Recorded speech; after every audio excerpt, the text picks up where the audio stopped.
And I'm here for the podcast, I don't really give a... Welcome, guys, to the So Good It's Bad podcast with your host, me, Chaim Samuels. Welcome to episode 4, guys. I got a big announcement. You might have already seen from the title. It's official. I'm making a movie. Yes. So excited about this, and I want to get into exactly what that means for the future of this channel, and exactly the journey it took me to get it, because there's a lot of failure, my friends. A lot of failure it took for me to finally get to this place where I felt comfortable making a movie. Because it's interesting, because I think ever since I was a kid, I had this dream of making movies. I remember when I was a kid, I'd go into my backyard and I would act out these movies I'd made up in my head. And it was just something I think I always wanted to do. And I don't think I ever took it too serious until, I think, right when the pandemic started. There was, a few different things, I think, that sort of triggered that, which was I'd been getting burnt out with comedy. I just bought a DSLR camera. And around that time, I finished my first screenplay. So I think these were a few different things that sort of got me excited about maybe the prospect of acting and making a movie. And at the time, though, I was only really making skits and sketches for my YouTube channel, but I wanted to do more. And so let's talk about the first failure. My first failure of dealing with a bigger budget production, and that was working on a web series. A friend of mine hit me up and said that he had this project he was working on, and he wanted me to maybe help him write it. And I remember we sat down together, and at the end of the conversation, we ended up getting really excited about this idea, this web series that we'd both come up with. And what really excited me about this was the fact that he is a musician, and he had a lot of really great and professional equipment. And so it wasn't as if we would just write this web series and sort of film it on this danky camera. He had a ton of really professional equipment that we could use for this show. And so that got me really excited, because up until then, I'd really only worked on my stuff. You know, I'd worked on really small type projects, and now I was getting an opportunity to finally work on something that could potentially be more big budget. And so things were really exciting until we sat down and we started to write the first episode, and that's sort of where things started to fizzle out, to say the least.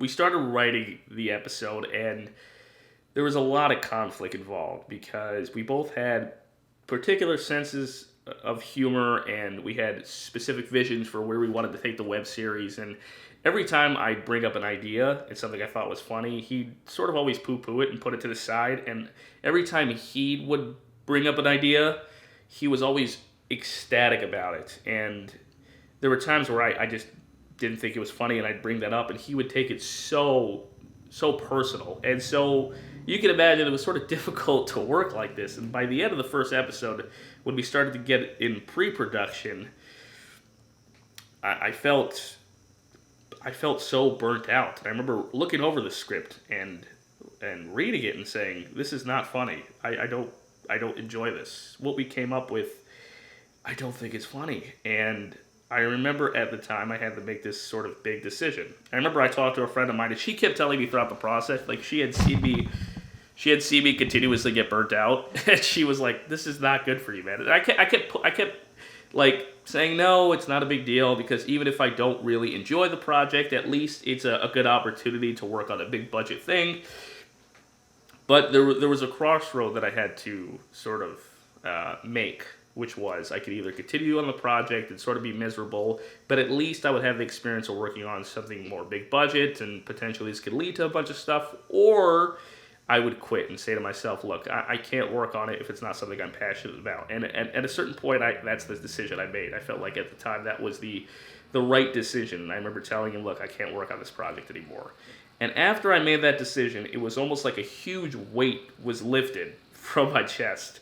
And all the passion and the motivation and the creativity that I sort of felt like I bottled up for so long came like crashing out. And I felt like whatever I was going to work on next, I just wanted to put my all into it. And I ended up writing a screenplay, which I fell in love with. And so it was definitely a good experience. I wouldn't say it was a waste at all. there were things that I definitely learned, but I remember saying that any time for the future, if I was going to work on any type of big budget project, it was going to have to be more on my terms. And so this was around the time where I finally finished that screenplay and I wanted to work on something new. And this is where it gets a little strange. I had a dream that I was filming a movie.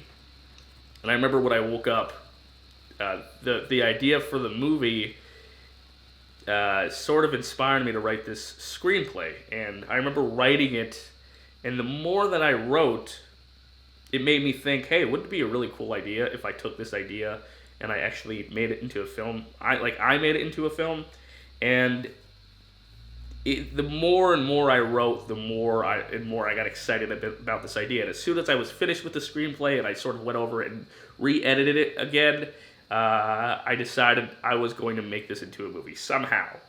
And so I remember I went to a friend of mine who's a cinematographer, and I showed him the script, and he liked the idea, and he said he's definitely down for it. So I thought, great, here's a project that I'd written. I didn't feel like I needed to compromise. I felt like I could put my passion and excitement into it, and finally I'm getting a chance to actually work on something that I love. I could take whatever failures that I had from the previous experience and put it into this. And so, yeah, we started to sit and talk about how we were going to film this, and I was really excited about it. But of course, things happened, and what started to sort of eat away at me was the fact that he started to say, hey, maybe we could work on the script a little bit more. Maybe you can re-edit the script. And, I think it was partially because it was partially my ego for sure. But it was also my experience that I had previously where it just sort of bugged me that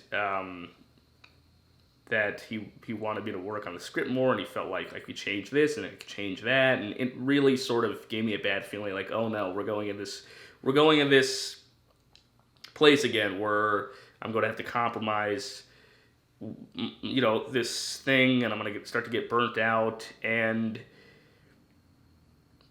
what sort of ended up happening was I ended up shortening it to a short film. We sort of agreed that it went from like an hour and 10 minutes to like 30 pages, like 30 minutes. And we said, okay, we're going to make a short film. And I think we were both sort of excited about that. We felt like that was a little more of a reasonable task. And then from there, we started to get bogged down in more of the details. And I remember telling him that I had this sort of vision for when I wanted to make the film. And I remember telling him that if we get too bogged down with the details, if we take too much time working on this film, I'm going to get burnt out. I'm ADD, and I know myself. And if we take too much time, things are not going to work out. And he didn't take me serious enough, and what ended up happening was that he ended up getting bogged down with a lot of the details, which really frustrated me. And I feel like some filmmakers sort of do this, where they get too preoccupied with the things that aren't as important. What's important is making the movie. And sometimes the little details you can get so preoccupied with. He wanted to focus so much on the sets and how everything particularly looked, and he wanted to just, talk out things and take more time that I felt like was needed. And we ended up whittling down the short film actually to 10 pages. And even then, at the end of this experience, it just became too much. And I said, look, man, I can't do this anymore. And I sort of quit the project. And so that was sort of the second time where I failed at doing something. And I think I was a little more sad then. But I think, again, it sort of definitely gave me a lot of experiences and tips on going forward. And so I sort of kept those, and what ended up happening was, and this was my first success, was I decided, you know what, I want to make a short film. I want to just put something out that I love. I'm not going to think too much about it, and I'm just going to take my camera and my mic, and I'm going to do it myself. And so I ended up coming up with this idea pretty soon after this experience. I ended up coming up with this idea. I ended up writing the screenplay in 2 days, and I ended up filming it in a few days and editing it. So over just a few weeks, I ended up putting it all together. And this is my short film, Flush. You might have seen it on my YouTube channel, all about a haunted toilet. And it was a really, really fun experience. I got to actually put out something that I enjoyed, I loved, and it definitely taught me a lot, gave me a lot of experience working on something, and so I thought to myself, okay, you know what? The next project I do, I'm not even going to waste time going to a cinematographer or getting somebody else involved. I'm going to do it myself. I'm going to produce whatever project I want to do. So the next project I thought of after I made that short film was, and this is my third failure, I'm going to make a web series.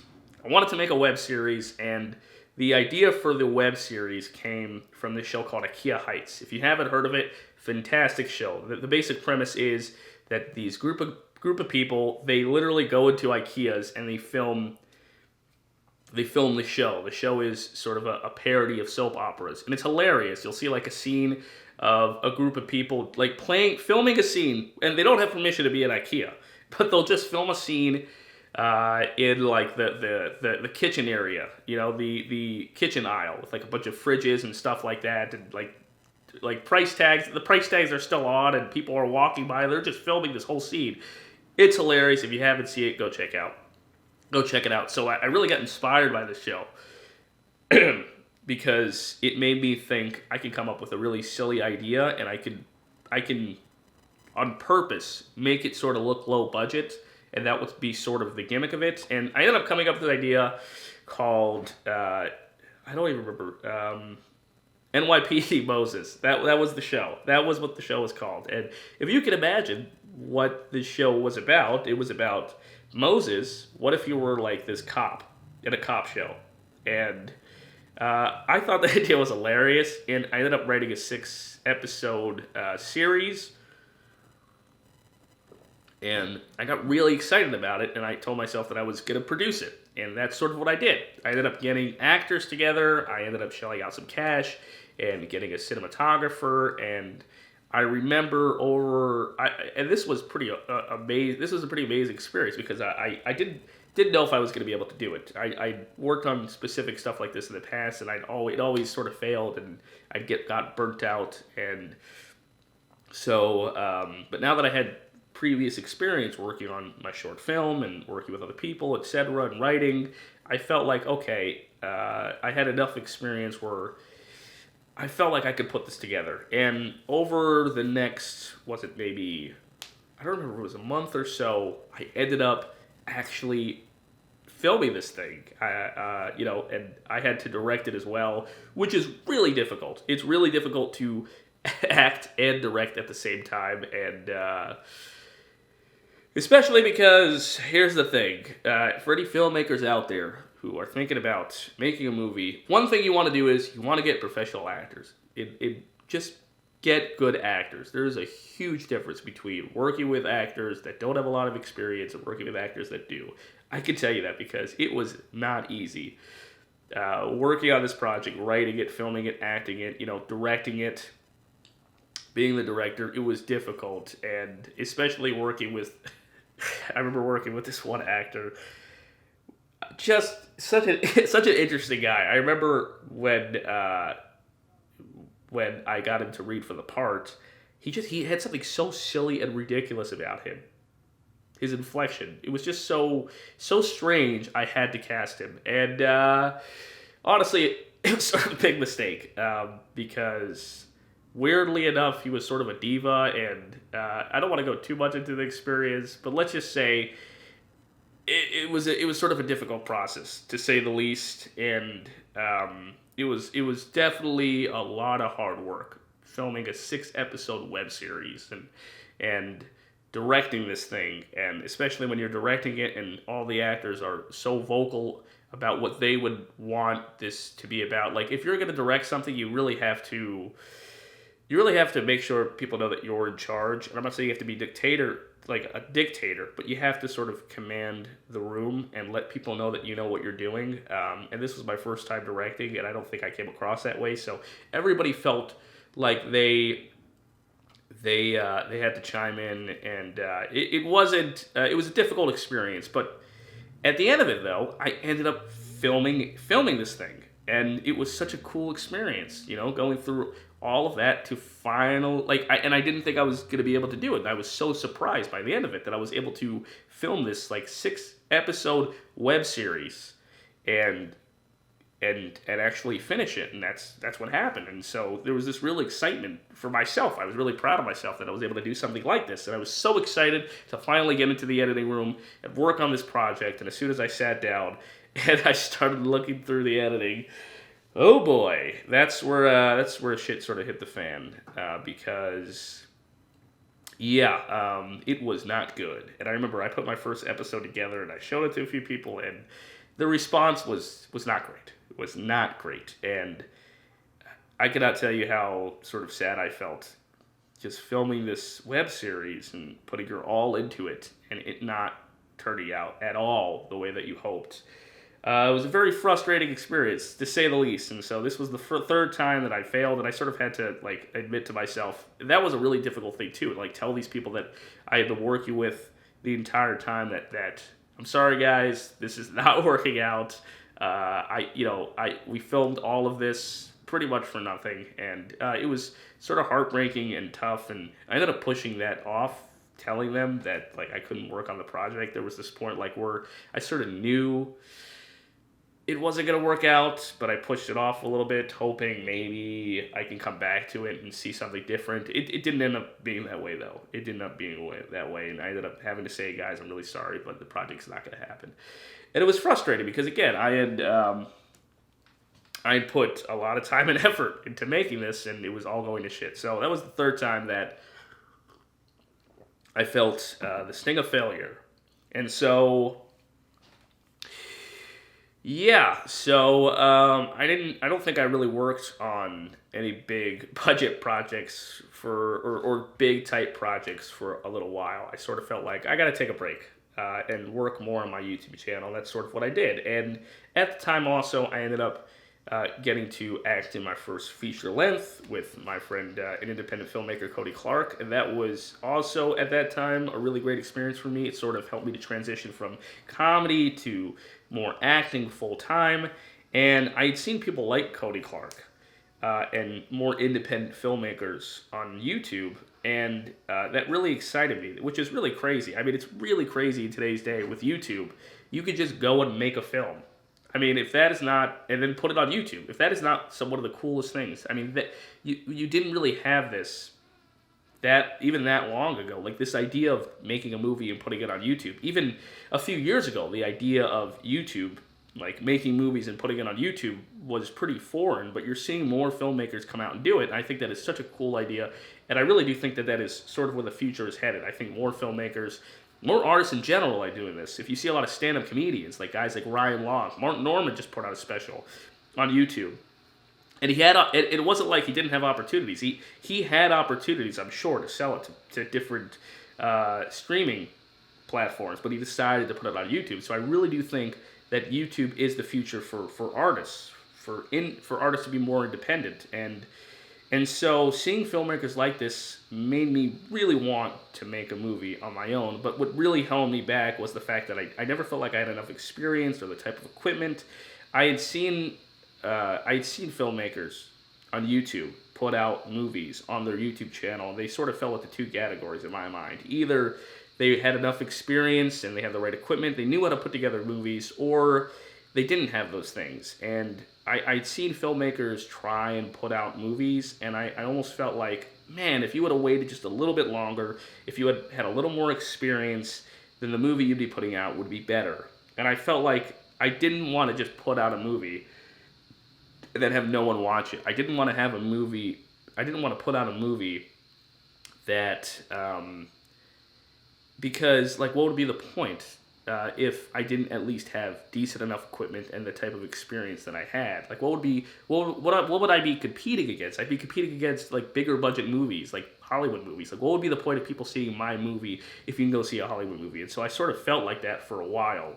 I sort of felt like there's no point in me making a movie. Because I don't think I'd bring much to it. I don't think people would want to see my movie over, Hollywood movies. And so for a while I sort of pushed it off because I never felt like whatever I could put out would be worth people's time. But what ended up happening is, and this is a few months ago, and I'm only looking up the name right now because what ended up happening was a few months ago, I ended up coming across this YouTuber, and he had made this movie. And I'm not remembering the movie or the name, but I will put that down in the description below. And I ended up started to watch this movie, and it inspired something within me because I ended up watching this guy's movie, and what happened was this movie, you could tell, was on a shoestring budget. The budget of this movie was not. It seemed like it seemed very small. It seemed like this person was pretty much doing everything on their own, and the what they were filming and how they were filming it was pretty basic. It didn't seem very complicated, but all of that being said, they were still eliciting a particular feeling within me. And it's hard sort of to explain what I mean by that, but if you've ever seen the movie The Straight Story by David Lynch, and David Lynch is so great at doing this, where and in this movie, he sort of creates this very ASMR-like feeling to it. Like, it's a movie that you can watch 3 in the morning and you almost feel like you're the last person on earth. It's a very calming feeling. And it's a feeling I don't think a lot of movies are able to do well, which I find really fascinating.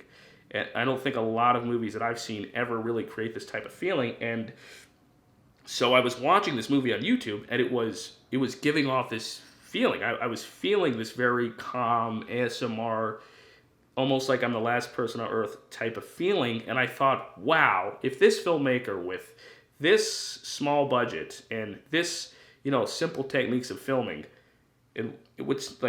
could put out this movie and elicit this type of feeling that I've been craving for so long, why couldn't I do the same? And I owe this guy a huge debt of gratitude because he sort of motivated me to go, okay, now I've been pushing it off for too long.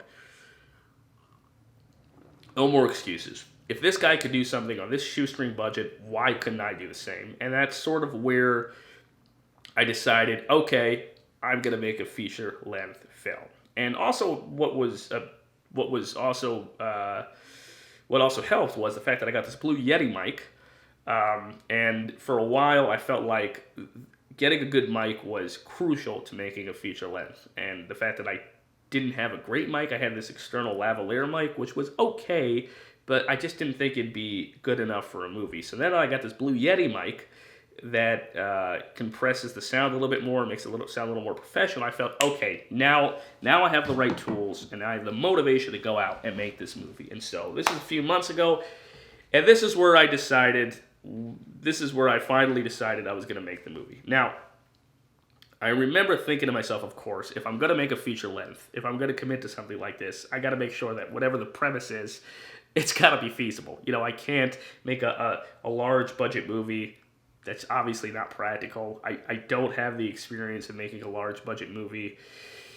I don't have the equipment to do something like that, I don't have the experience, all of that stuff. I had to make a movie that I thought was feasible enough, and I had to come up with an idea that was realistic. And I ended up coming up with this idea, and I've sort of been hesitant, but I'm going to say it, and it's the general premise is this guy that he hasn't slept in a very long time. He's been sleep deprived, and one night he ends up trying to fall asleep, and he starts hallucinating throughout the entire night. That's sort of the general premise. And I thought of that because I felt like, well, number one, I could film it in just one location, and two, I can come up with a lot of creative ideas because now he's hallucinating, and so I could be really creative with it while still being on a shoestring budget. And pretty much I can do the entire thing by myself, which so far I've pretty much done. And so now that I have this idea, I remember sitting down, and normally how I write a script is, it's interesting when it comes to screenplays because I think a lot of people have different ways of doing it. And I think the average way, what seems to work for most, is people like to sit down and sort of come up with a general scene by scene, how they're going to write, like general scene by scene. So they'll come up with 10 scenes, what's going to happen to each scene, and then afterwards go over each scene and write them out. I don't like really doing that because I feel like for me, it sort of spoils the fun. I like to be a little bit surprised. But for this screenplay, I decided I was going to do just that. I was going to write out just the scenes I wanted to do. I wanted to make this as simple enough process as possible. So I remember I wrote out the scenes, and then I like sort of put dialogue in each scene, but I didn't put too much time into it. I just decided, look, I gotta make this film. I'm not gonna get too bogged down with writing the perfect screenplay. All I'm gonna do is come up with a general idea. And because I think the idea itself for the movie lends itself to being a little more less dialogue heavy and more improvisational and more situational, I didn't feel as much pressure to write the perfect dialogue. And so I wrote this. I remember I wrote the screenplay, and after I wrote the screenplay, I was ready to film. And what was cool was that before I ended up filming, I ended up doing some research on how to film. And that was a great experience in itself, because I picked up on tips that I don't think I ever would have picked up if I didn't go on YouTube and go watch. I know that seems very obvious, but there were like particular tips that I picked up, like how to light a scene, and I remember watching tips on how to light a scene, like these very simple tips but they're so important to filmmaking. And it's really interesting because I think a lot of people assume when you see a professional movie, it's the camera that's giving the cinematic look. I thought that for a while also. And of course, a camera can definitely make the movie look better. But what really is making the movie look great is the lighting. And if you have really good lighting, that takes your movie from like not looking great to looking very professional. Even if, let's say, your camera's not that great, but the lighting makes a huge difference. And I remember learning how to light a scene and how to also film a scene where I sort of had this idea that your face goes in the middle of the screen, but there's this rule that, if you're listening to this, I'm sorry, but that if you see this in movies, you'll see that a lot of times, whatever they're filming, the person is always a little more to the side, and that's sort of a trick, because most people's eyes go towards more the side than they go into the middle. And so there were like little tips that I ended up picking up before I started filming, which really greatly helped me. And when I remember the first day, I had this idea that I think I was going to be able to film this whole movie. Did I say a week? I don't know. I think I said like a week or something like that. I filmed the whole movie in a week or maybe 2 weeks or something like that. And I remember the first day I came out of filming going, holy crap, there's no way I'm going to be able to film this in a week. But I remember looking back at the footage, and what motivated me to really get excited about this film was I looked at the footage and I went, holy crap, did I just film that? Like, it looked somewhat professional. Like, that got me really excited. And I went, wow, if I can create a movie and it looks semi-professional, perhaps I could put out something that's not terrible. And I can tell you that, I've only filmed about like 30 minutes worth of stuff. And I was really hesitant to talk about the movie because, from my previous experiences, I've gotten really excited and sort of burnt out. And so I wanted to make sure that if I was going to tell people about this movie, that I had enough filmed where I was committed enough to be able to finish the whole thing. And so I can tell you there were times during filming this where I felt like I wanted to give up, or I felt like maybe I should make this into a short film, but there was always sort of this push that I had to motivate me to continue going. And I felt like that was really interesting for my growth of making films and movies and acting, and my experience as an artist, where there was nobody pressuring me to do this. This was entirely my idea. Like, there was nobody who was gonna shit on me if I just quit. But what's fascinating is that I think it's the older I get. I'm 26 right now, and the older I get, the less and less I feel okay just quitting things, because time is running out. And in my early 20s, I felt a lot more comfortable saying, I can just quit something because I have the time. But now that I'm 26, I don't know, I'm getting into my later 20s, and I feel like a lot of people in their 20s sort of feel this. As soon as they hit 25, I remember hitting 25, I had this huge moment in my life where I felt like, holy crap, I got to get my life together. And so throughout this process, there's been times I wanted to quit, or I wanted to rush a scene. But I remember having enough patience to say, hey, look, this is my project and I want to do a good enough job. And I've been really proud of myself, to be honest, that I've been able to get into that mindset. Now I'm about 30 minutes into the film, and I'm so excited for when I finally finish it, and I will keep you guys updated. And as soon as I finish it, I'll keep you guys updated on what is coming out, putting out the trailer. Maybe I'll talk a little bit more in length, my experience, what I learned, etc. Maybe when the film comes out, I could talk a little bit more about tips and tricks that I learned. But overall, I gotta say, like, it's just an incredible moment to be here, to finally say that I'm actually making a movie, and I'm so excited to finally share it with you guys. And I'm just going to put it on my YouTube channel. I mean, that's really what's so great about YouTube, is that now that I have 1,000 subscribers, I feel like, okay, I have somewhat of a small following, and I could build somewhat of an audience making movies and films and stuff like that. Because for a while, I've also been preoccupied with acting, and so that's probably why you haven't seen a lot of videos that I haven't been posting as much. I've been preoccupied with that. I've been preoccupied with acting gigs and stuff like that, and so I'm really happy that I'm starting to actually live out the passions that I want in my life and pursue a career of acting and filmmaking. And I just can't wait for you guys to see the full finished product, and I will keep you guys updated. The movie is called Sleep. I'll keep you guys posted exactly when the movie comes out, but now I'm just repeating myself, so I'll end off with this, guys. I can tell you that I've gone through a lot of failures, and for anybody out there right now who is pushing off doing something because they don't feel like they have enough experience, or because they're scared to fail, I gotta tell you, like,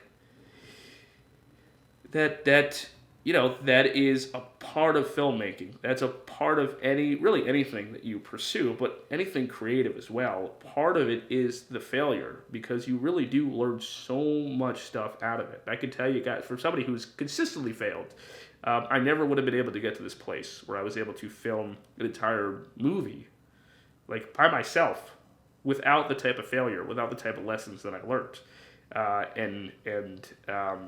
Just keep that in mind if you feel like right now that you're at a point where you feel like giving up. I promise you it gets better. I promise you, if you take in the lessons that you've learned and you try to be practical enough, you will succeed.